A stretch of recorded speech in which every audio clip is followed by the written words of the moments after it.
வணக்கம். நீங்க பகிர்ந்துகிட்ட சில முக்கியமான விஷயங்களை நாம இன்னைக்கு கொஞ்சம் ஆழமா பார்க்க போறோம். ஆமா, வணக்கம். உங்க ஆதாரங்களை வச்சு இந்தியால அதிகமாயிட்டு வர்ற இந்த இரைச்சல் மாசுபாடு, அப்புறம் தங்கம் வெள்ளியில அந்நிய முதலீடாளர்கள் வியாபாரம் செய்ய செபியோட புது திட்டம், ம் நதி மாசுபாடு இப்போ எப்படி இருக்கு, ஜிஎஸ்டி 2.0 மாற்றங்கள், பாரம்பரிய மருத்துவத்தோட ஒரு எழுச்சி மாதிரி தெரியுது அத பத்தி, அப்புறம் நம்ம ஆரம்ப சுகாதார நிலைய மருத்துவர்களோட சவால்கள்னு நிறைய விஷயங்கள் இருக்கு. ஆமா, பலதரப்பட்ட விஷயங்கள். இதுல இருந்து முக்கியமான தகவல்களையும் ஒரு புது பார்வையும் எடுக்கிறது தான் நம்ம நோக்கம் இன்னைக்கு. கண்டிப்பா. இன்னைக்கு நாம பார்க்க போற விஷயங்கள் இந்தியாவுடைய சுற்றுச்சூழல், பொருளாதாரம், சுகாதாரம், கொள்கை முடிவுகள்னு பல பகுதிகளை தொடுது. இந்த முக்கிய பிரச்சனைகளோட மையக்கருத்துக்களை விரிவா பார்க்கலாம். சரி, முதல்ல இந்த இரைச்சல் மாசுபாட பத்தி ஆரம்பிக்கலாம். இந்திய நகரங்கள்ல இது ஒரு பெரிய சுகாதார பிரச்சனையா இருக்குன்னு சொல்றீங்க. ஆனா பெருசா யாரும் கண்டுக்கிற மாதிரி தெரியல. ஆமா, அதுதான் உண்மை.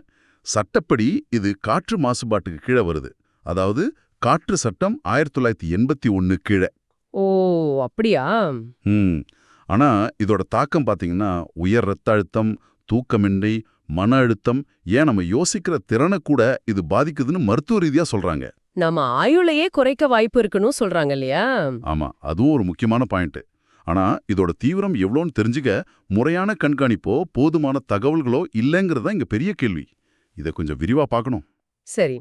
மத்திய மாசு கட்டுப்பாட்டு வாரியம் சிபிசிபி அவங்க என்ன சொல்றாங்கன்னா, இரைச்சல்னா தேவையற்ற சத்தம். சிம்பிள்.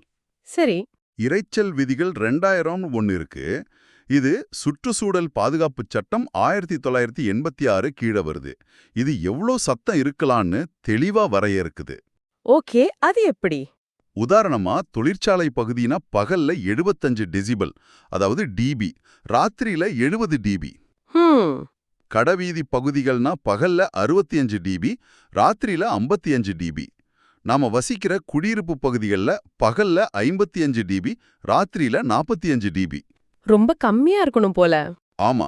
அப்புறம் அமைதி மண்டலங்கள்னு இருக்கு. அதாவது ஆஸ்பத்திரி, ஸ்கூல் பக்கத்துல.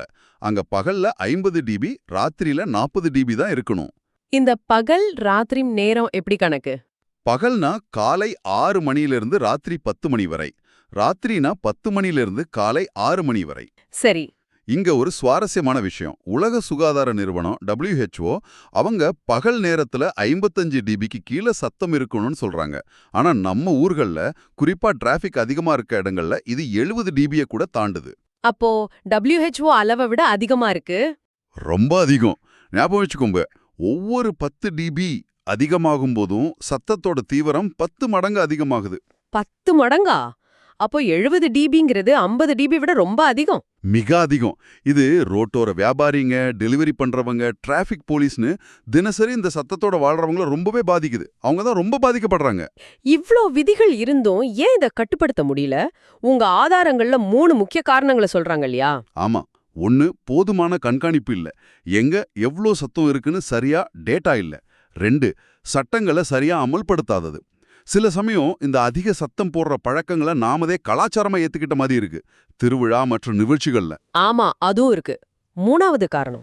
3, இந்த பொறுப்பு பல துறைகளுக்கு பிரிஞ்சு கிடக்குது. மாசு கட்டுப்பாட்டு வாரியம், முனிசிபாலிட்டி, போலீஸ்னு அவங்களுக்குள்ள ஒரு ஒருங்கிணைப்பு சரியா இல்ல. சரி, இதுக்கு தீர்வு என்னவா இருக்க முடியும்? முதல்ல இரைச்சலையும் காற்று, நீர் மாசுபாடு மாதிரி ஒரு முக்கியமான பிரச்சனையா நம்ம பார்க்க ஆரம்பிக்கணும். அப்புறம் ஆதாரங்களை வச்சு, அதாவது டேட்டா அடிப்படையில புது சுகாதார நடவடிக்கைகள் எடுக்கணும். எப்படிங்க? Real time sensors, machine learning technology எல்லாம் வச்சு கண்காணிப்பு அதிகப்படுத்தலாம். குறிப்பா ஸ்கூல், ஆஸ்பத்திரி பக்கத்துல இருக்கவங்களுக்கு இதனால என்ன பாதிப்புன்னு ஆய்வு செய்யணும். சிட்டி பிளானிங்ல ஏதாவது செய்ய முடியுமா? கண்டிப்பா. நகரங்களை திட்டமிடும் போதே பசுமை வேலிகள் அமைக்கிறத பத்தியும், எந்த பகுதியில என்ன இருக்கலான்னு சரியா மண்டல ஒதுக்கீடு, ஜோனிங் பண்றத பத்தியும் யோசிக்கணும். எலக்ட்ரிக் பஸ், சைக்கிள் பயன்பாட்டை ஊக்கப்படுத்தலாம். நிர்வாக ரீதியாவும் மாற்றங்கள் தேவைப்படும் போல. நிச்சயமா. நிர்வாக சீர்திருத்தங்கள், மக்களோட பங்களிப்பு, விழிப்புணர்வு பிரச்சாரம் இதெல்லாம் ரொம்ப முக்கியம். அமைதியான சூழலுங்கிறது ஒரு சொகுசு இல்ல, அது நம்ம அடிப்படை உரிமைன்னு நாமளும் அரசாங்கமும் புரிஞ்சுக்கணும். ரொம்ப சரி. சரி, இப்ப கொஞ்சம் பொருளாதாரம் பக்கம் போவோம். அந்நிய போர்ட்ஃபோலியோ முதலீட்டாளர்கள், அதாவது FPIs இருக்காங்கல்ல, FPIs அவங்கள தங்கம், வெள்ளி, துத்தநாகம் மாதிரி விவசாயம் சாராத நேரடியா பணமா மாற்ற முடியாத பொருட்களோட டெரிவேட்டிவ்ஸ்ல வர்த்தகம் செய்ய அனுமதிக்க செபி ஒரு திட்டம் கொண்டு வரதா சொல்றாங்க. இது கொஞ்சம் சுவாரஸ்யமா இருக்கு. ஆமா, இது ஒரு முக்கியமான நடவடிக்கை. முதல்ல இந்த கமாடிட்டி டெரிவேட்டிவ்ஸ்னா என்னன்னு சிம்பிளா சொல்லிடுறேன். சொல்லுங்க. கச்சா எண்ணெய், தங்கம் மாதிரி பொருட்களோட விலையை வச்சு வர்ற நிதி ஒப்பந்தங்கள் தான் இது. இதை வச்சு வியாபாரிங்க விலை ஏறி இறங்குற ரிஸ்க சமாளிக்கலாம், இல்ல சந்தை மாற்றத்துல லாபம் பார்க்கலாம். ஃபியூச்சர்ஸ், ஆப்ஷன்ஸ்னு இதுல சில வகைகள் இருக்கு. சரி, இப்ப என்ன நிலைமை? இப்போதைக்கு எஃபிஐகள் எரிவாயு, கச்சா எண்ணெய் மாதிரி சில பணம் செலுத்தப்படும் ஒப்பந்தங்கள்ல மட்டும்தான் வர்த்தகம் செய்ய முடியுது. தங்கம், வெள்ளி மாதிரி உலோகங்கள்ல வர்த்தகம் செய்ய தடை இருக்கு. ஓ, அப்படியா? ஆமா, இப்ப முன்மொழியப்பட்ட மாற்றத்துல அவங்களும் தங்கம், வெள்ளி, துத்தநாகம், ஈயம் மாதிரி உலோகங்களோட டெரிவேட்டிவ்ஸ்ல வர்த்தகம் செய்யலாம்னு சொல்றாங்க. எதுக்காக இந்த மாற்றம்? உங்க ஆதாரங்கள் என்ன சொல்லுது? முக்கியமா இந்தியாவோட கமாடிட்டி சந்தைகளை இன்னும் ஆழமாக்குறதும் பொருட்களோட விலைய இன்னும் சரியா நிர்ணயம் செய்ய வைக்கிறதும் தான் செபியோட நோக்கம்னு தெரியுது. ஆழமாக்குறதுனா? அதாவது எஃபிஐஸ் வந்தா சந்தையில பணப்புழக்கம், லிக்விடிட்டி அதிகமாகும்னு எதிர்பார்க்கறாங்க. குறிப்பா நீண்ட கால ஒப்பந்தங்கள்ல இது உதவும். இதனால நம்ம நாட்டு கம்பெனிகளுக்கு என்ன லாபம்? நல்ல கேள்வி. நம்ம தொழில்துறை நிறுவனங்கள் விலை ரிஸ்க சமாளிக்க, ஹெட்ஜ் பண்ண வெளிநாட்டு சந்தைகளை நம்பியிருக்க வேண்டியது குறையும். இங்கேயே திறமையா ஹெட்ஜ் பண்ண முடியும். இது அவங்களோட மூலதனத்தை இன்னும் திறமையா பயன்படுத்தவும், கேபிட்டல் எஃபிஷியன்சியும் உதவும். உலக அளவுல ஒரு நிச்சயமற்ற சூழல் இருக்கிறதால இது முக்கியம் சொல்றீங்களா? ஆமா, அந்த மாதிரி நேரத்துல நம்ம உள்நாட்டு சந்தைகள் வலுவா இருக்க வேண்டியது அவசியம். சரி, இது ஒரு முக்கியமான பொருளாதார நகர்வு. மறுபடி சுற்றுச்சூழலுக்கு வருவோம். நதி மாசுபாடு பத்தி, சிசிபிபி அறிக்கை பத்தி சொன்னீங்க. ஆமா, மத்திய மாசு கட்டுப்பாட்டு வாரியத்தோட சமீபத்திய அறிக்கை அது என்ன சொல்லுதுன்னா, மாசடைஞ்ச நதிப்பகுதிகளோட எண்ணிக்கை கொஞ்சம் குறைஞ்சிருந்தாலும் நிறைய நதிகள், குறிப்பா மகாராஷ்டிராவுல இன்னும் ரொம்ப மோசமா மாசடைஞ்சுதான் இருக்கு. இந்த பிஓடின்னு சொன்னீங்களே, அது என்ன? பிஓடின்னா பயாலாஜிக்கல் ஆக்சிஜன் டிமாண்ட். இதுதான் மாசுபாட்டோட முக்கிய அளவுகோல். தண்ணீர்ல இருக்கிற நுண்ணுயிர்கள் அங்க இருக்கிற கரிமப் பொருட்களை சிதைக்க எவ்வளவு ஆக்சிஜன் தேவைப்படுதுங்கிறது தான் அது. ஓகே. இது 3 மில்லிகிராம் லிட்டருக்கு மேல இருந்தா அந்த தண்ணியில குளிக்க கூட முடியாதுன்னு அர்த்தம். அப்போ இந்த பிரச்சனை எவ்ளோ தீவிரமா இருக்கு? காரணங்கள் என்ன? தீவிரம் ரொம்ப அதிகம். முக்கிய காரணங்கள் பாத்தீங்கன்னா, 1, சுத்திகரிக்கப்படாத கழிவுநீர். நம்ம ஊர்கள்ல உருவாகிற மொத்த கழிவுநீர்ல சுமார் 72,000 மில்லியன் லிட்டர் ஒரு நாளைக்கு வெறும் 30% தான் சுத்திகரிக்கப்படுதுன்னு ஒரு கணக்கு சொல்லுது. மீதி 70% அப்படியா?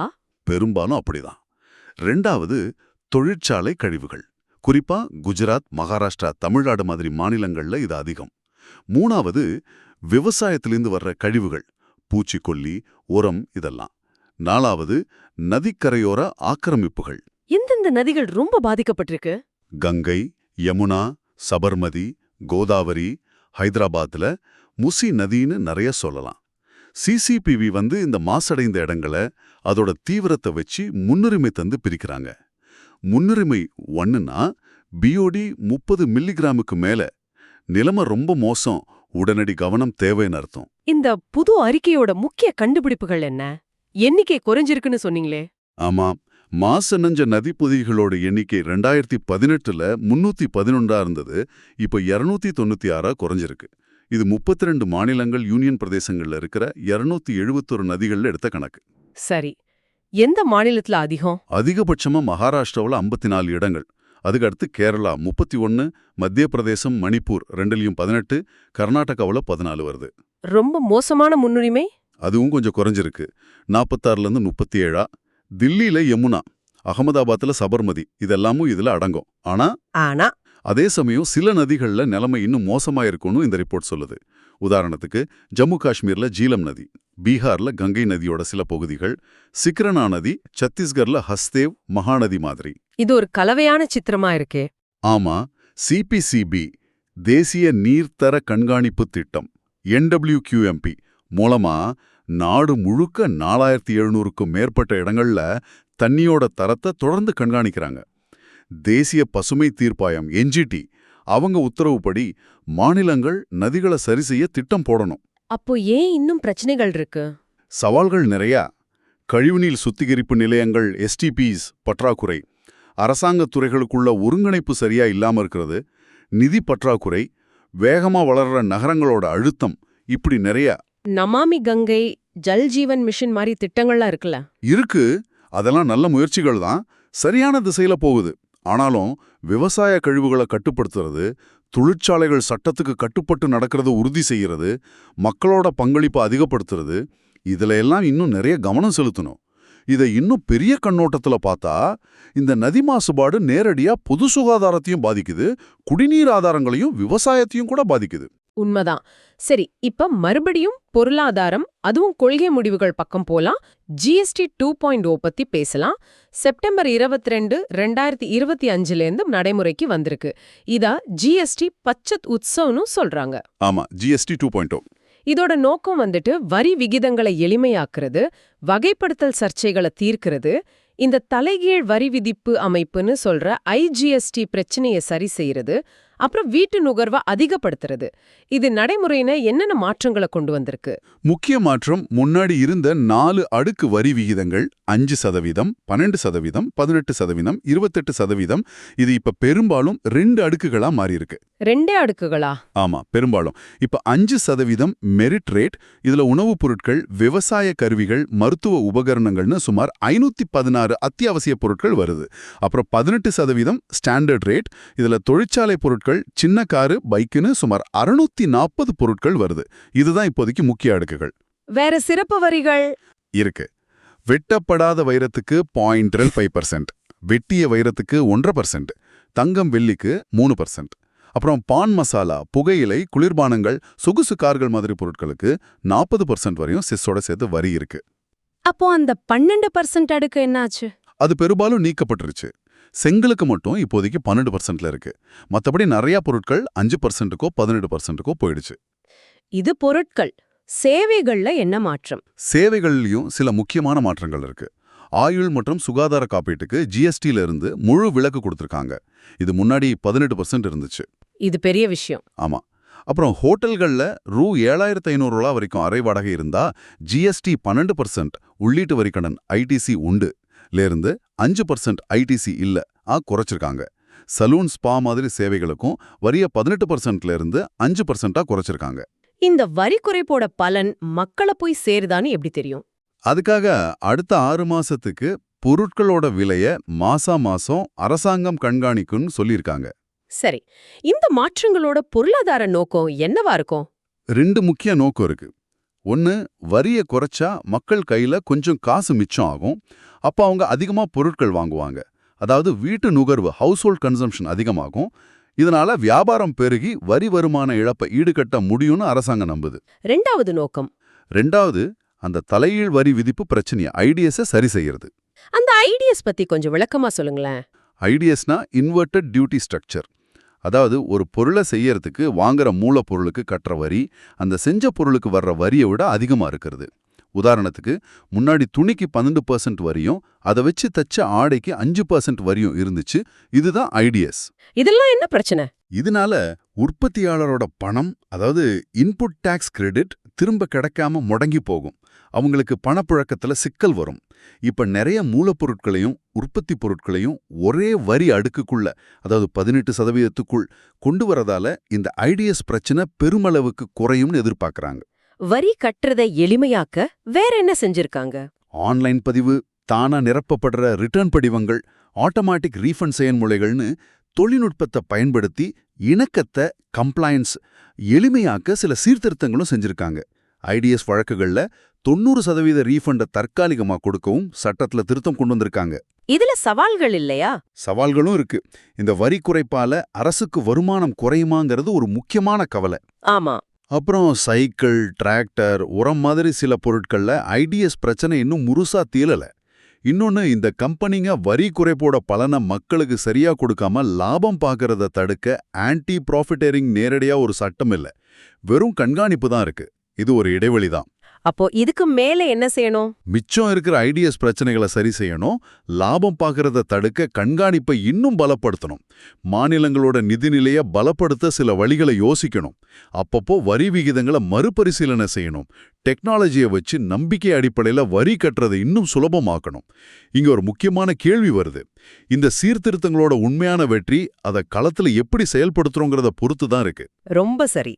அடுத்ததா சுகாதாரம் மற்றும் கலாச்சாரம் பக்கம் வருவோம். பாரம்பரிய மருத்துவம், குறிப்பா ஆயுர்வேதம் பத்தி உலக அளவுல இதோட முக்கியத்துவம் அதிகமாயிட்டு வர்ற மாதிரி தெரியுது. ஆமா, நிச்சயமா. WHO-வோட 19 நாள் உறுப்பு நாடுகள்ல 170 நாடுகள்ல, அதாவது கிட்டத்தட்ட 88% நாடுகள்ல பாரம்பரிய மருத்துவம் ஏதோ ஒரு வகையில பயன்பாட்டுல இருக்கு. இது வெறும் ஆரோக்கியம் சம்பந்தப்பட்டது மட்டும் இல்ல, வேற என்ன? பல்லுயிர் பாதுகாப்பு, ஊட்டச்சத்து, பல மக்களோட வாழ்வாதாரம்னு பல விஷயங்களோட இதுக்கு தொடர்பு இருக்கு. இதோட சந்தை மதிப்பு எப்படி இருக்கு? உலக சந்தை மதிப்பு 2025ல $583 பில்லியன் வரும்னு ஒரு கணிப்பு இருக்கு. வருஷத்துக்கு 10%லிருந்து 20% வரைக்கும் வளர்ந்துட்டு வருது. எந்த நாடுகள் முன்னணியில இருக்கு? இதுல சீனா, பாரம்பரிய சீன மருத்துவம் சுமார் 122 பில்லியன், இந்தியா ஆயுஷ் துறை சுமார் 43 பில்லியன், ஆஸ்திரேலியா மூலிகை மருத்துவம் சுமார் 4 பில்லியன். இவங்கெல்லாம் முன்னணியில இருக்காங்க. இந்த வளர்ச்சி எதை காட்டுது? இது வெறும் நோயோட அறிகுறிக்கு மட்டும் சிகிச்சை கொடுக்கிற முறையில இருந்து நோயோட மூலக்காரணத்தை கண்டுபிடிச்சு தடுப்பு முறைகள்ல கவனம் செலுத்துற ஒரு பெரிய மாற்றம் உலக அளவுல நடந்துட்டு இருக்குங்க காட்டுது. இதுல இந்தியாவுடைய ஆயுர்வேத மாற்றம் எப்படி இருக்கு உங்க ஆதாரங்கள் படி? அது ரொம்பவே குறிப்பிடத்தக்கது. நம்ம ஆயுஷ் துறை 92,000க்கும் அதிகமான சின்ன சின்ன நிறுவனங்களோட MSMEs கடந்த 10 வருஷத்துல கிட்டத்தட்ட 8 மடங்கா வளர்ந்திருக்கு. 8 மடங்கா? ஆமா. உற்பத்தி வருமானம் பாத்தீங்கன்னா 2014-15ல சுமார் 22,000 கோடியா இருந்தது, இப்போ 1.37 லட்சம் கோடியா உயர்ந்திருக்கு. சேவைத்துறையோட பங்களிப்பு மட்டும் 1.67 லட்சம் கோடிக்கு மேல. ஏற்றுமதி எப்படி இருக்கு? நாம சுமார் 1.54 பில்லியன் மதிப்புள்ள ஆயுஷ் மூலிகை பொருட்களை 180 நாடுகளுக்கும் மேல ஏற்றுமதி செய்யறோம். நம்ம நாட்டுக்குள்ள மக்கள் எப்படி ஏத்துக்கிறாங்க? நல்ல வரவேற்பு இருக்கு.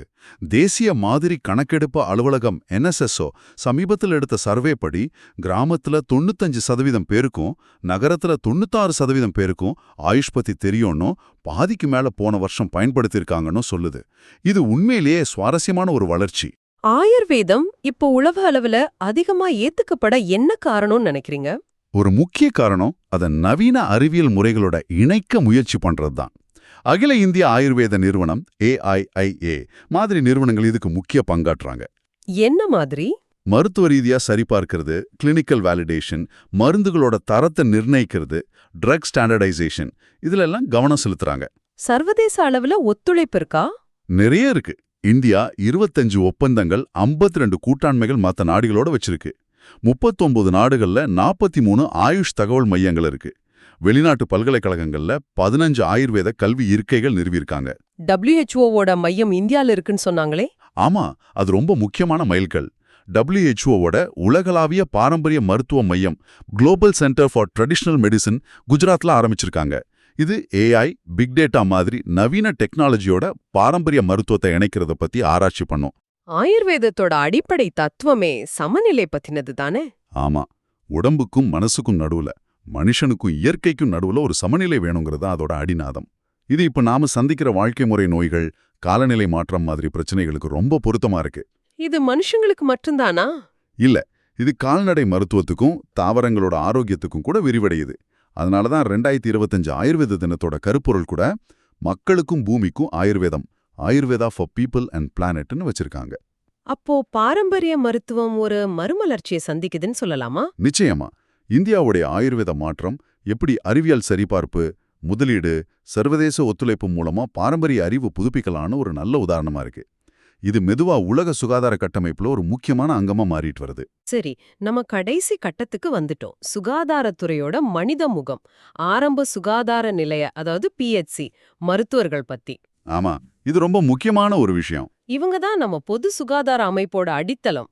குறிப்பா கிராமங்கள்ல லட்சக்கணக்கான மக்களுக்கு முதல் மருத்துவ அறிமுகமே இவங்க தான். ஆனா அவங்களோட பங்களிப்பும் அவங்க படுற கஷ்டங்களும் பெருசா வெளியே தெரியறதில்ல. உண்மைதான்.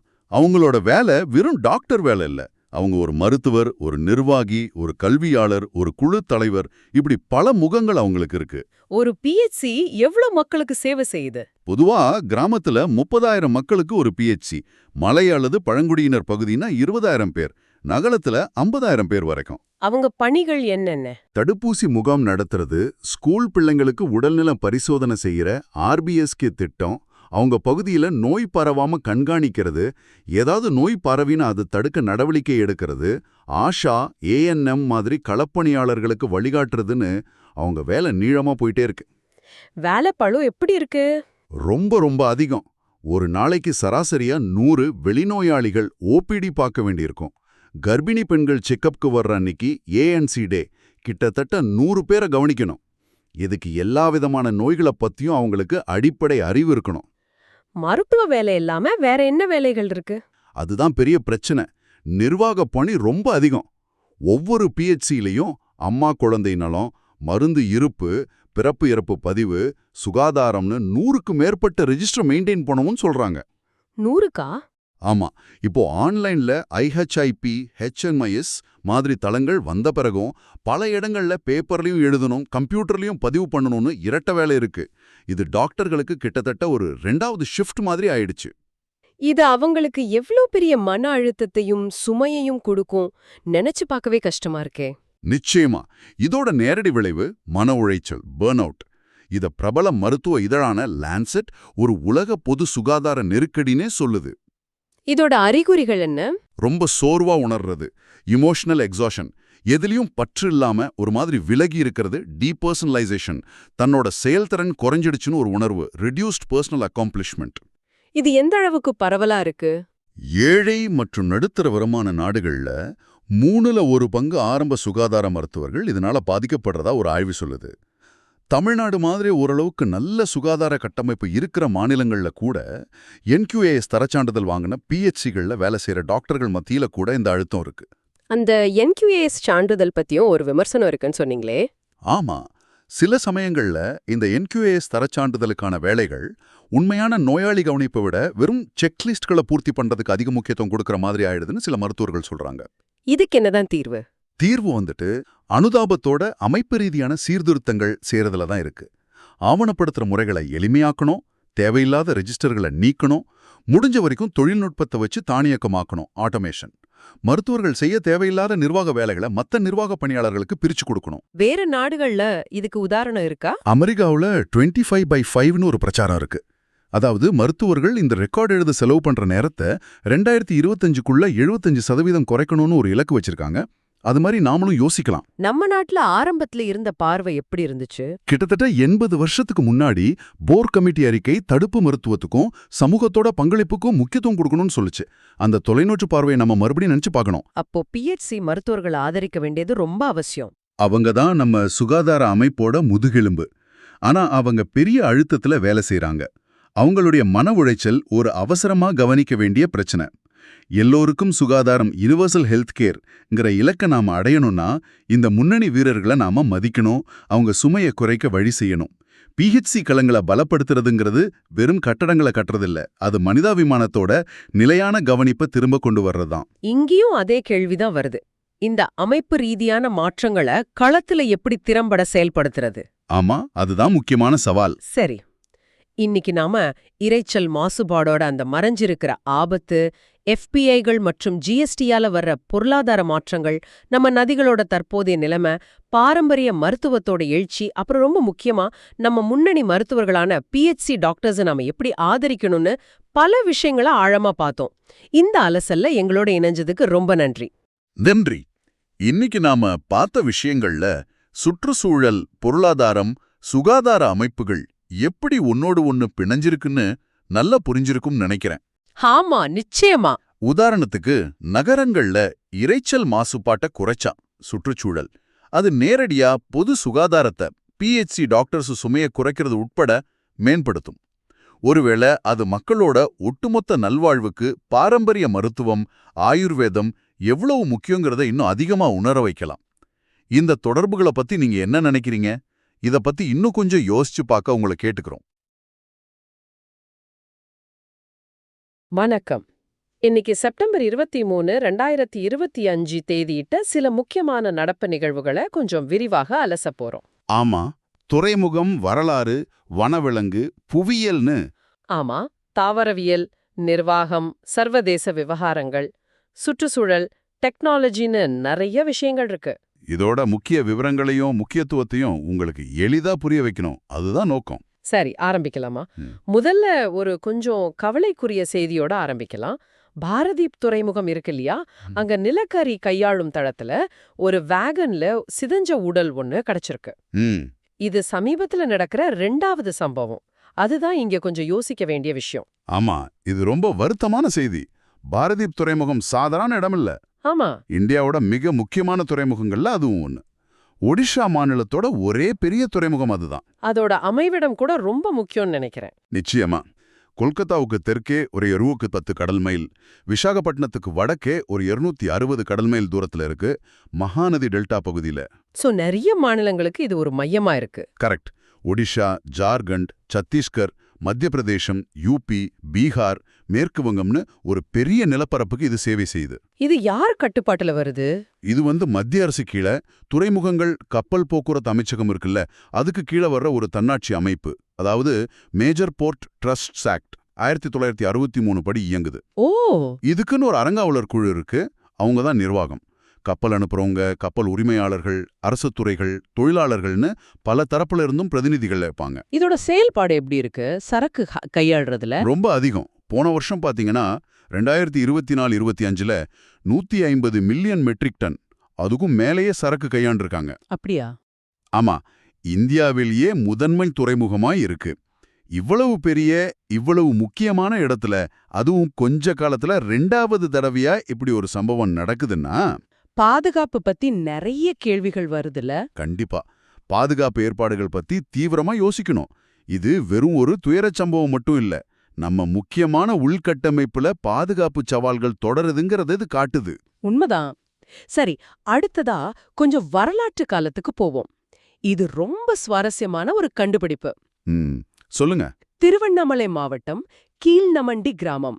அங்க சமீபத்துல ஒரு சுடுமண் சவப்பெட்டி, அதாவது சார்கோஃபேகஸ் கண்டுபிடிச்சிருக்காங்க. ஓ, சார்கோஃபேகஸா? ஆமா, அதோட முதல் அறிவியல் காலக்கணிப்பு இருக்கு. அது நம்ம வரலாற்று புரிதலையே மாத்தலான்னு சொல்றாங்க. முதல்ல இந்த சார்கோஃபேகஸ்னா என்னன்னு சின்னதா பாத்துடலாம்.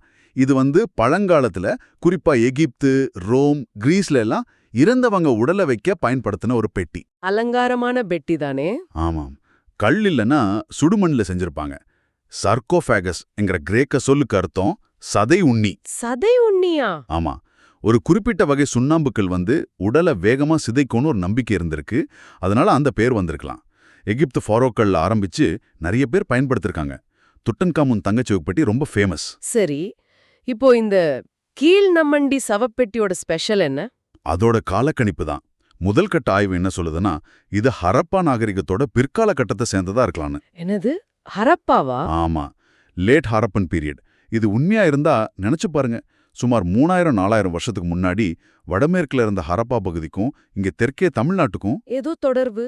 ஆமா, வர்த்தகமோ இல்ல பண்பாட்டு தொடர்போ இருந்திருக்கலான்னு இது ஒரு வலுவான சான்றா அமையலாம். இது சாதாரண பொருள் இல்ல, நாம முன்னாடி நினைக்காத ஒரு கனெக்ஷன். நம்ம ஆரம்பகால வரலாறு பத்தின புரிதலையே இது மாத்த வாய்ப்பு இருக்கு. நிஜமாவே பிரமிப்பா இருக்கு. சரி, வரலாற்றோட ஆழத்திலிருந்து இப்போ இருக்கிற காட்டுக்குள்ள போவோம். ராஜஸ்தான்ல ராமாகர்கட் விஸ்தாரி புலிகள் காப்பகம், RVTRன்னு சொல்றாங்கல்ல. ஆமா, அங்க ஒரு புது விருந்தாளி கேமரால பதிவாயிருக்காரு. யாரது? ஒரு மீன்பிடி பூனை, ஃபிஷிங் கேட். முதல் முறையா அங்க பாத்திருக்காங்க. ஓ, ஃபிஷிங் கேட். இது நல்ல செய்தி. அந்த காப்பகத்துக்கு ரொம்ப நல்லது. மீன்பிடி பூனை பேரு வித்தியாசமா இருக்கு. இது பார்க்க எப்படி இருக்கும்? இது ஒரு நடுத்தர சைஸ் காட்டு பூனை. கொஞ்சம் குட்டையான கால்கள், தடிமனான உடல், பழுப்பு சாம்பல் நிறத்துல ரோமம் இருக்கும். அதுல கருப்பு புள்ளிங்க, கோடுகள் எல்லாம் நீலவாக்குல இருக்கும். இதோட ஸ்பெஷாலிட்டி என்ன? இது தண்ணி பக்கத்திலேயே தான் வாழும். சதுப்பு நிலக்காடு, ஏரி, ஆறு, சில சமயம் உப்பு தண்ணி இருக்கிற காயல் பக்கத்துல கூட பார்க்கலாம். தெற்கு தென்கிழக்கு ஆசியாவில் இருக்கு. நம்ம இந்தியாவில் சுந்தரவனம், கங்கை பிரம்மபுத்திரா பகுதி, மேற்கு தொடர்ச்சி மலைகள்ல இதை பார்க்கலாம். பேர்ல இருக்கிற மாதிரி மீன் பிடிக்குமா? நிச்சயமா, சூப்பரா நீச்சல் அடிக்கும். தண்ணிக்குள்ள மூழ்கி மீன் பிடிக்கிறதுல கெட்டிக்காரன். ராத்திரியில தான் வேட்டையாடும். நாக்டானல். ஓ அப்படியா? இது மேற்கு வங்கத்தோட மாநில விலங்கு கூட. ஆனா ஒரு கவலைக்குரிய விஷயம் என்னன்னா, இதோட வாழ்விடங்கள் அழிஞ்சிட்டு வர்றதால IUCN சிவப்பு பட்டியல்ல இது அழிந்துபடக்கூடிய நிலை, அதாவது வல்னரபிள் கேட்டகரியில இருக்கு. அப்போ ஆர்விடிஆர் மாதிரி ஒரு புது இடத்துல இது தெரிஞ்சிருக்கிறது பாதுகாப்பு முயற்சிகளுக்கு ஒரு நல்ல விஷயம் தானே. கண்டிப்பா. அந்த பகுதியோட சூழல் நல்லா இருக்கு, பல்லுயிர் பெருக்கத்துக்கு வாய்ப்பு இருக்குன்னு இது காட்டுது. இந்த பூனையோட பரவல் பத்தின நம்ம அறிவையும் இது அதிகமாக்குது. அடுத்து கொஞ்சம் சூடான செய்திக்கு போவோம். புவியியல் பக்கம். அந்தமான் நிக்கோபார் தீவுகள்ல இருக்கிற பேரன் தீவு. அங்க எரிமலை சீற்றம். ஆமா, சமீபத்துல 8 நாள்ல 2 தடவை சின்ன வெடிப்புகள் நடந்திருக்கு. பேரன் தீவு இது அந்தமான் கடல்ல இருக்கிற ஒரு தீவு. இந்தியாவுக்கும் பர்மாவுக்கும் நடுவுல டெக்டானிக் தட்டுகள் சந்திக்கிற இடத்துல இருக்கு, ஒரு சப்டக்ஷன் ஜோனுக்கு மேல. அதனால தான் இது ஒரு எரிமலை தீவா இருக்கு.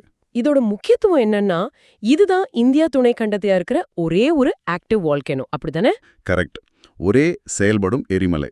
இது ஒரு அடுக்கு எரிமலை, ஸ்ட்ராட்டோவால்கனோ. அதாவது லாவா, பாறை துண்டு, சாம்பல்னு ஒண்ணு மேல ஒன்னா சேர்ந்து உருவாகியிருக்கு. இதுக்கு முன்னாடி எப்போ வெடிச்சது? கடைசியா 1991ல கொஞ்சம் பெருசா வெடிச்சது. அதுக்கப்புறம் அப்பப்போ இந்த மாதிரி சின்னதா சீற்றம் வந்துகிட்டு தான் இருக்கு. இப்போ நடந்திருக்கிறதும் அந்த மாதிரி தான். பூமியோட இந்த பகுதி இன்னும் ஆக்டிவா இருக்குன்னு இது காட்டுது. இதையெல்லாம் கண்காணிக்கிறது நிலநடுக்கம், சுனாமி எச்சரிக்கைக்கு ரொம்ப முக்கியம். எரிமலைனாவே ஒரு த்ரில்லிங் தான். சரி, மறுபடியும் நிலத்துக்கு வருவோம். இப்போ தாவரவியல் உலகத்துக்கு போலாம். கர்நாடகா மேற்கு தொடர்ச்சி மலையில ஒரு புது செடியை கண்டுபிடிச்சிருக்காங்க. அப்படியா? என்ன செடி? இம்பேஷன்ஸ் செல்வாசிங்கே. இம்பேஷன்ஸ் செல்வாசிங்கே குதிரைமுக் பகுதியில. ஓ, இம்பேஷன்ஸ் வகையா? பால்சம் செடி. இதுக்கு யாரு பேர் வச்சிருக்காங்க? சென்னை கிறிஸ்துவ கல்லூரி MCC இருக்கு இல்லையா, அங்க தாவரவியல் ஆசிரியர் ஒருத்தரோட பேரை தான் வச்சிருக்காங்க. ரொம்ப சந்தோஷம். இதோட தனித்தன்மை என்னவா? இது மேற்கு தொடர்ச்சி மலையில இருக்கிற பால்சம்லயே ரொம்ப சின்ன பூ பூக்கிற வகையா. பூவோட சைஸ் ரொம்ப சின்னது. அதோட இதழ்கள் விங் பெட்டல்ஸ்னு சொல்றாங்களே, அது பிரிஞ்சிருக்கிறதும் ஒரு வித்தியாசம்னு சொல்றாங்க. மேற்கு தொடர்ச்சி மலைகள் பல்லுயிர் பெருக்கத்துக்கு பேர்கோனது. இந்த இம்பேஷன்ஸ் பேரினம் அங்க எப்படி இருக்கு? இந்தியாவுல இந்த இம்பேஷன்ஸ்ல 280க்கும் மேற்பட்ட வகைகள் இருக்காம். குறிப்பா கிழக்கு இமயமலை, மேற்கு தொடர்ச்சி மலைகள்ல. இதுல நம்ம நாட்டுக்கு மட்டுமே உரித்தானது எவ்வளோ என்டெமிக்? 210 வகைகள் இந்தியாவுக்கு மட்டுமே உரித்தானது. அதுலயும் மேற்கு தொடர்ச்சி மலையில மட்டும் 130 வகை இருக்கு. ஆனா கவலைப்பட வேண்டிய விஷயம் என்னன்னா, என்ன? மேற்கு தொடர்ச்சி மலையில இருக்கிற இந்த 80% பால்சம் வகைகள் அழிந்து வரும் நிலை, என்டேஞ்சர்டு கேட்டகரியில இருக்கான். ஐயோ, அப்போ இது மாதிரி புதுசா ஒரு இனத்தை கண்டுபிடிக்கிறது ரொம்ப முக்கியம் இல்லையா? அந்த மாதிரியோட சூழலும் முக்கியத்துவத்தையும் அதை காப்பாற்ற வேண்டிய அவசியத்தையும் இது மறுபடியும் ஞாபகப்படுத்துது. சரி, அடுத்ததா நிர்வாகம், அரசு திட்டங்கள் பக்கம் போகலாம். பழங்குடியின இளைஞர்களுக்காக 2 புது திட்டம் கொண்டு வந்திருக்காங்க. ஆமா, கேள்விப்பட்டேன். பழங்குடியினர் நல அமைச்சகம் UN இந்தியா கூட சேர்ந்து ஆதி கர்மயோகி அபியான் கீழே 2 விஷயம் பண்ணிருக்காங்க. என்னன்னா அது? ஒன்னு ஆதி யுவ ஃபெலோஷிப், இன்னொன்னு ஆதி கர்மயோகி தன்னார்வலர் திட்டம். இந்த ஃபெலோஷிப் திட்டம் பத்தி சொல்லுங்களேன். இது படிச்ச பழங்குடியின இளைஞர்கள் இருக்காங்க இல்லையா, அவங்கள தேர்ந்தெடுத்து 1 வருஷத்துக்கு சம்பளத்தோட பயிற்சி, வழிகாட்டுதல், அப்புறம் ஐநா மாதிரி அமைப்புல வேலை அனுபவம் தராங்க. ஓ, நல்ல விஷயமா இருக்கே. ஆமா, அவங்க திறமையை வளர்த்து வேலைவாய்ப்புக்கு தயார் பண்றதுதான் நோக்கம். மாசம் மாசம் உதவித்தொகை, இன்சூரன்ஸ், நல்ல லேர்னிங் பிளாட்ஃபார்ம்ஸ் எல்லாம் கிடைக்கும். மத்த அரசு திறன் மேம்பாட்டு திட்டங்களோடையும் இணைப்பாங்க. அப்போ அந்த தன்னார்வலர் திட்டம் அது என்ன? அது ஆதிகர்மயோகி தன்னார்வலர் திட்டம். UNFPAவோட சப்போர்ட்டோட பண்றாங்க. இதுல பழங்குடியின இளைஞர்களை அவங்க பகுதியிலேயே சமூக மாற்றத்துக்கான முகவர்களா செயல்பட தயார் பண்றாங்க. எப்படி? இப்போதைக்கு மத்திய பிரதேஷ், ராஜஸ்தான்ல சில மாவட்டங்கள்ல ஆரம்பிச்சிருக்காங்க. இந்த வாலண்டியர்ஸ் கிராம முன்னேற்ற திட்டம் போடுறது, விழிப்புணர்வு ஏற்படுத்துறது, அரசு திட்டங்கள் மக்களை சரியா போய் சேர உதவுறதுன்னு வேலை செய்வாங்க. ரெண்டுமே நல்ல முயற்சிகள். பழங்குடியின இளைஞர்களுக்கு அதிகாரம் கொடுக்கறதும் கீழ்மட்டத்துல வளர்ச்சியை கொண்டு வரதும் முக்கியம். நிச்சயமா ரொம்ப தேவையான முயற்சி. அடுத்ததும் ஒரு நிர்வாகம் சம்பந்தப்பட்ட அறிவிப்பு தான். மத்திய வர்த்தக தொழில்துறை அமைச்சர் டெல்லியில லீட்ஸ் 2025 அறிமுகப்படுத்தியிருக்காரு. இந்த லீட்ஸ்னா என்ன? லீட்ஸ் அதாவது logistics is across different states, சுருக்கமா லீட்ஸ். ஓ, லாஜிஸ்டிக்ஸ், சரக்கு போக்குவரத்து. ஆமா, மாநிலங்கள், யூனியன் பிரதேசங்கள்ல சரக்கு போக்குவரத்து எவ்வளவு எளிதா திறமையா நடக்குதுன்னு மதிப்பிடுற ஒரு இண்டெக்ஸ் இது. உலக வங்கியோட லாஜிஸ்டிக்ஸ் பர்ஃபார்மன்ஸ் இண்டெக்ஸ் இருக்குல்ல, அதை அடிப்படையா வச்சு 2018ல் ஆரம்பிச்சாங்க. நம்ம வர்த்தக அமைச்சகத்துக்கு கீழே இருக்கிற DPIIT இதை தயார் பண்றாங்க. அப்போ இது மாநிலங்களுக்குள்ள ஒரு போட்டி மாதிரி. எதை வச்சு மார்க் போடுவாங்க? ஓரளவுக்கு ஆமா. மாநிலங்களை இன்னும் நல்லா செயல்பட வைக்க இது உதவும். இதுல 2 முக்கிய பகுதி இருக்கு. ஒன்னு குறிக்கோள் குறிகாட்டிகள், அப்ஜெக்டிவ் இண்டிகேட்டர்ஸ். இதுல சட்ட திட்டங்கள், அரசாங்க ஆதரவு, போர்ட், குடோன் வசதியெல்லாம் எப்படி இருக்குன்னு பாப்பாங்க. இன்னொன்னு கருத்து குறிகாட்டுகள், பெர்செப்ஷன் இண்டிகேட்டர்ஸ். இதுல இந்த சரக்கு போக்குவரத்து சேவைகளை பயன்படுத்துறாங்க இல்லையா, அவங்க அனுபவம் எப்படி இருக்கு, இன்ஃப்ராஸ்ட்ரக்சர், சர்வீஸ் குவாலிட்டி, வேகம், ரூல்ஸ் எல்லாம் எப்படி இருக்குன்னு உங்க கருத்து மூலமா மதிப்பிடுவாங்க. இதுல புதுசா சஸ்டைனபிள் லாஜிஸ்டிக்ஸ், அதாவது சுற்றுச்சூழலுக்கு பாதிப்பில்லாத போக்குவரத்து முறைகளையும் கணக்கில் எடுத்துக்கிறாங்க. இதனால நடைமுறையில என்ன மாற்றம் தெரியும்? 2 முக்கியமான விஷயத்த லீட்ஸ் 2025 கண்காணிக்கும்னு சொல்றாங்க. ஒன்னு, முக்கியமான ரோடுகள்ல சரக்கு வண்டியோட பயண நேரம், வேகம், தேவையில்லாம நிக்கிற நேரம் இதெல்லாம் குறையுதான்னு பாப்பாங்க. டெக்னாலஜி வச்சு வேகத்தை கணக்கிடுவாங்க. சரி. இதோட மொத்த நோக்கம் இந்தியாவோட லாஜிஸ்டிக்ஸ் துறையை உலகத் தரத்துக்கு கொண்டு போறது, செலவை குறைக்கிறது, வியாபாரத்தை எளிதாக்குறது. இது உங்களுக்கு ஏன் முக்கியம்னா, சரக்கு போக்குவரத்து நல்லா இருந்தா வியாபாரம் சுலபமாகும், பொருட்களோட விலை குறையலாம், நமக்கு சீக்கிரம் டெலிவரி கிடைக்கும், நம்ம எல்லாரையும் பாதிக்கிற விஷயம் இது. ஆமா, கரெக்ட் தான், புரியுது. இப்போ மறுபடியும் சுற்றுச்சூழல் பக்கம் போவோம். ஆனா இந்த தடவை ஒரு உலகளாவிய முயற்சி. பிரேசில் ஒரு புது நிதி அமைப்புல முதலீடு செய்ய போறாங்களாம். ஓ, என்ன நிதி அது? டிராபிக்கல் ஃபாரஸ்ட்ஸ் ஃபாரெவர் ஃபெசிலிட்டி, சுருக்கமா TFFF. வெப்பமண்டல காடுகள் நிரந்தர நிதி. பேர் நல்லா இருக்கு. நிரந்தர நிதியா? இது ஒரு புதுமையான முயற்சி மாதிரி தெரியுதே. ஆமா, இதோட நோக்கம் வெப்பமண்டல காடுகளை பாதுகாக்கிறதுக்காக ஒரு நிரந்தரமான உலகளாவிய ஃபண்ட் உருவாக்குறது. நிரந்தரமான ஃபண்டா? அது எப்படி சாத்தியம்? அதுதான் இதுல ஸ்பெஷல். இது ஒரு கலப்பு நிதி அமைப்பு, பிளெண்டட் ஃபினான்ஸ் ஸ்ட்ரக்சர். கிட்டத்தட்ட $125 பில்லியன் மூலதனம் திரட்டுறது தான் இலக்கு. $125 பில்லியன், பெரிய தொகை. இதை வச்சு என்ன பண்ணுவாங்க? இந்த நிதியை எப்படி பயன்படுத்துவாங்கன்னா, வெப்பமண்டல காடுகளை பாதுகாக்கிற நாடுகள் இருக்குல்ல, அவங்க பாதுகாக்கிற ஒவ்வொரு ஹெக்டேர் காட்டுக்கும் ஒரு குறிப்பிட்ட தொகையை இந்த ஃபண்டில இருந்து தொடர்ந்து கொடுப்பாங்க. ஓ, அப்ப காடை பாதுகாட்டா காசு மாதிரி. ஆமா, ஒரு நேரடி ஊக்குவிப்பு மாதிரி. இந்த பணம் எங்க இருந்து வரும்? $125 பில்லியன். 2 வழியில. ஒன்னு, ஆதரவாளர்கள், ஸ்பான்சர்ஸ். இவங்க பணக்கார நாடுகள், பெரிய பரோபகார அமைப்புகள். இவங்க ஒரு 20% நிதியை கொடுப்பாங்க. மீதி 80%? அது சந்தை முதலீட்டாளர்கள், மார்க்கெட் இன்வெஸ்டர்ஸ், பெரிய நிதி நிறுவனங்கள், அரசு முதலீட்டு நிதிகள். இவங்கெல்லாம் கடன் பத்திரங்கள் மூலமா முதலீடு செய்வாங்க. இந்த மொத்த ஃபண்டையும் ஒரு உலக வங்கி மாதிரி ஒரு பெரிய வங்கி நிர்வகிக்கும். பிரேசில் தான் இந்த முயற்சிக்கு தலைமை தாங்குது. அவங்களே முதலீட்டாளராகவும் வரப்போறாங்க. கேட்கவே ரொம்ப லட்சியமா இருக்கு. காடுகளோட பாதுகாப்ப நேரடியா பணத்தோட இணைக்கிறாங்க. இது எந்த அளவுக்கு வெற்றி பெறும்னு பார்க்கலாம். சரி, அடுத்ததா மாசை குறைக்க ஒரு டெக்னாலஜி முயற்சி. சொல்லுங்க. டெல்லி அரசாங்கம் புகை மண்டலத்தை நீக்கும் ஒளி வினையூக்கி பூச்சிகள், அதாவது போட்டோ கேட்டலிட்டிக் கோட்டிங்ஸ் பத்தி ஒரு ஆய்வு செய்ய போறாங்களாம். போட்டோ கேட்டலிட்டிக் கோட்டிங்ஸா? புகை மண்டலத்தை நீக்கவா? சயின்ஸ் ஃபிக்ஷன் மாதிரி இருக்கு. இது எப்படி வேலை செய்யும்? இது போட்டோ கேட்டலிசிஸ்ங்கிற பிரின்சிபல் படி வேலை செய்யுது. இந்த பூச்சில பொதுவா டைட்டானியம் டை ஆக்சைடு, TiO2 பயன்படுத்துறாங்க. டைட்டானியம் டை ஆக்சைடா? ஆமா, இது சூரிய ஒளி, குறிப்பா அதுல இருக்கிற UV கதிர்கள் உதவியோட காத்துல இருக்கிற நச்சு வாயுக்கள், நைட்ரஜன் ஆக்சைடு, சல்ஃபர் ஆக்சைடு, மத்த கரிம மாசுகள் இதையெல்லாம் குறைவான நச்சுத்தன்மை இருக்கிற பொருளா மாத்திடும்.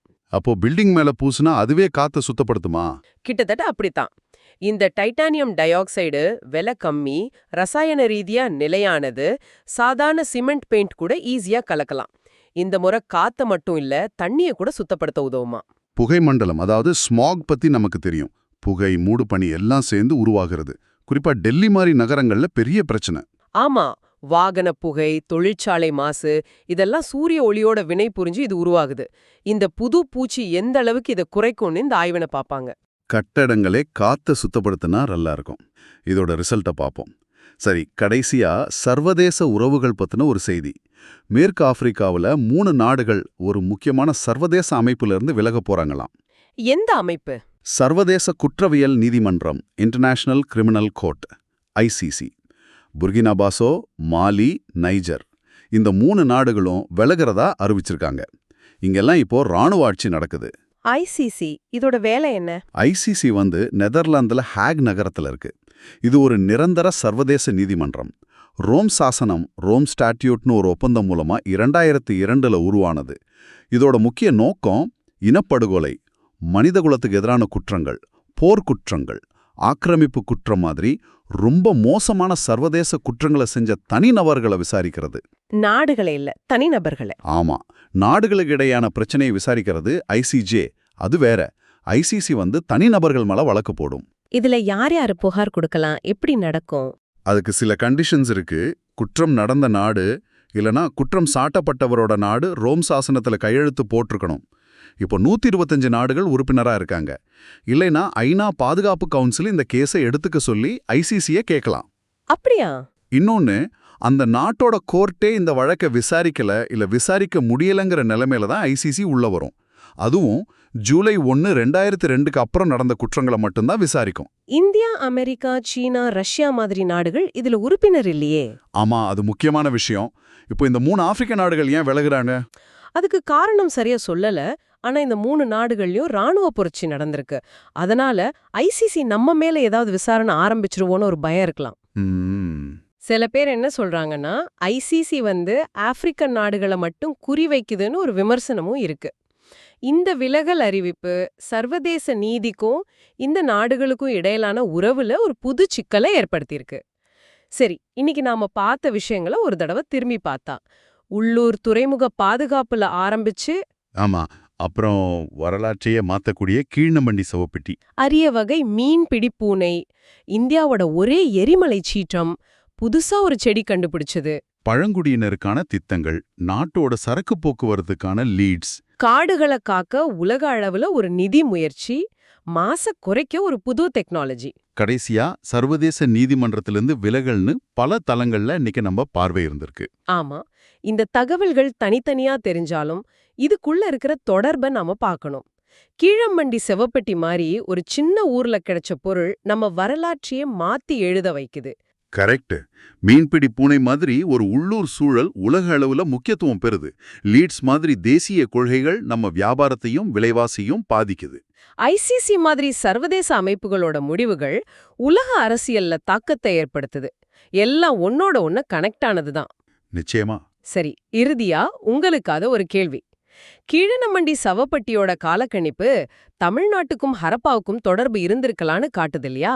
இதே மாதிரி நம்ம மியூசியங்கள்லயும் ஆய்வு மையங்கள்லயும் இருக்கிற ஆயிரக்கணக்கான பழைய பொருட்களுக்கு இந்த மாதிரி நவீன காலக்கணிப்பு முறைகளை பயன்படுத்தினா இந்தியா வரலாற்றோட இன்னும் எத்தனை பக்கங்கள் துறக்கும், எத்தனை தொடர்புகள் வெளிவரும்? யோசிச்சு பாருங்க. இந்த விரிவான அலசல்ல எங்களோட இணைஞ்சிருந்ததுக்கு ரொம்ப நன்றி.